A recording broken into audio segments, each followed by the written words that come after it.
Reliance ഫൗണ്ടേഷന്റെ വൻ താരയ്ക്കെതിരെ അന്വേഷണം.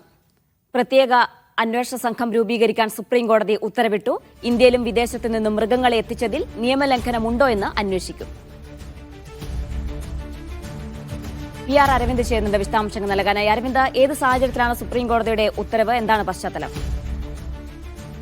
ഇന്ത്യയിലും വിദേശത്തു നിന്ന് മൃഗങ്ങളെ എത്തിച്ചതിൽ നിയമലംഘനമുണ്ടോ എന്ന് പരിശോധിക്കാനാണ് ഇപ്പോൾ സുപ്രീം കോടതി നിർദ്ദേശം നൽകിയിരിക്കുന്നത്.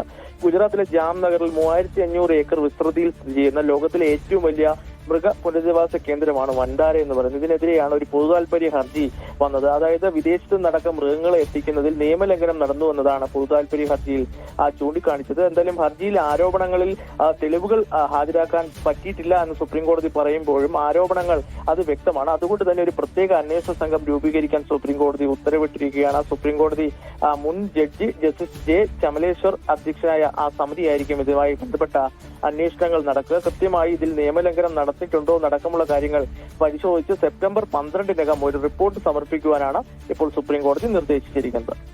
എന്തൊക്കെയാണ് ഇവരുടെ അന്വേഷണ പരിധിയിൽ വരിക, അരവിന്ദ്? വിദേശത്ത് നിന്ന് ആന അടക്കമുള്ള മൃഗങ്ങളെ എത്തിക്കുമ്പോൾ കൃത്യമായ നിയമം പാലിച്ചിട്ടുണ്ടോ, അതുപോലെ തന്നെ മൃഗങ്ങളെ വിദേശ രാജ്യങ്ങളിൽ നിന്ന് എത്തിക്കുന്നതിനുള്ള നിയമവ്യവസ്ഥകൾ പാലിച്ചിട്ടുണ്ടോ, അതുപോലെ തന്നെ അനധികൃതമായി എന്തെങ്കിലും തരത്തിലുള്ള നടപടികൾ സ്വീകരിച്ചിട്ടുണ്ടോ എന്ന കാര്യങ്ങളിലായിരിക്കും കൃത്യമായ അന്വേഷണങ്ങൾ നടക്കുക. കാരണം വിദേശത്തു നിന്നടക്കം മൃഗങ്ങളെ എത്തിക്കുന്നതിൽ വലിയ രീതിയിലുള്ള വ്യവസ്ഥകൾ രാജ്യത്ത് നിലനിൽക്കുന്നുണ്ട്. അതൊന്നും പാലിക്കാതെയാണ് ഇത്തരത്തിൽ റിലയൻസ് ഫൗണ്ടേഷൻ ഇത്തരം നടപടികൾ നടത്തിയെന്നാണ് ഹർജിയിൽ ആരോപിക്കുന്നത്. കൃത്യമായി ഈ വ്യവസ്ഥകൾ പാലിച്ചിട്ടുണ്ടോ എന്ന അന്വേഷണമാണ് ഇന്ന് അന്വേഷണ സമിതി നടത്തുക.